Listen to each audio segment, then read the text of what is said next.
Barkanku jama'a, barkanmu da wannan lokaci, barkanmu da sake haɗuwa da ku a wannan sabon bidiyo a wannan tasha tamu mai albarka ta Abdul TV. Yau ma kamar kullum kamar yadda muka saba kawo muku ingantattun fina-finan masana'antar Kannywood da abubuwan ilmantarwa da kuma faɗakarwa a wannan tasha. A yau ma dai mun kawo muku bayani dangane da mawaƙi Umar M Sharif. Da haka idan wannan ne farkon ziyartar ka wannan tasha tamu, muna roƙon ka kada ka manta ka danna alamar subscribe sannan ka danna alamar ƙararrawa domin taka ne a duk lokacin da muka ɗora sabon bidiyo kai tsaye YouTube za su sanar da kai. Da haka mu je zuwa cikin bidiyon sannan kada ku manta ku danna like a wannan bidiyo idan ya burge ku. Umar M Sharif matashin mawaƙi ne a masana'antar Kannywood wanda ya yi shekaru da dama yana yin waƙoƙi, wanda kuma fitaccen jarumi ne a masana'antar Kannywood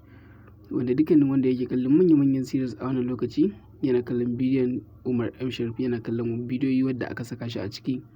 irin fina-finan da suka yi suna a yanzu irin su Gidan Sarauta. Bayan taka muhimmiyar rawa da ya yi a ɓangaren fina-finai na Kannywood, a ɓangaren waƙoƙi na soyayya ko kuma bidiyo album wanda ake yin rawa, Umar M Sharif ba a bar shi a baya ba, nan ma ya taka muhimmiyar rawa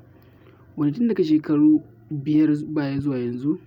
duk shekara Umar M Sharif ya samu ya yi wata fitaccen waƙa guda ɗaya wanda aka yi yayinta sosai kuma ta yi trending a kafar sada zumunta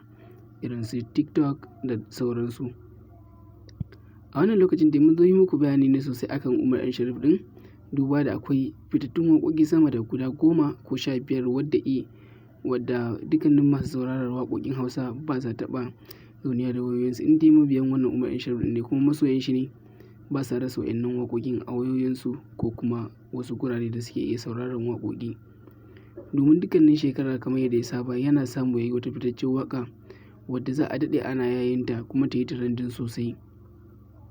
Mawaƙin ba wai iya waƙar soyayya yake yi ba, yana yin waƙar soyayya sosai, sannan yakan yi waƙa a yi fim ɗinta, yakan yi album da dai sauransu,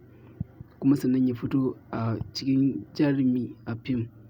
irin manyan fina-finai irin series ko kuma fina-finai wanda aka yi a baya irin su daga 1 zuwa 3 and 4. So har yanzu mawaƙin tauraruwar shi tana haskawa a masana'antar Kannywood da kuma ɓangarorin da yake tun daga ɓangaren waƙar, ɓangaren bidiyo album ɗin da kuma manyan series da ake saka shi. Kuma har yanzu ba wasu shekaru da yawa ba, sannan kuma ya daɗe yana yin waƙa. Sannan kuma mawaƙin ya mallaki abubuwa da yawa a wannan sana'a ta waƙa, wannan yana ɗaya daga cikin dalilin da za mu iya cewa wasu daga cikin mawaƙa waɗanda suka taso irin waɗannan mawaƙan suna ba su sha'awa kuma suna burge su, suna iya zama dalilin ra'ayin fara waƙar wani a masana'antar Kannywood ko kuma waɗansu masu ra'ayin hakan,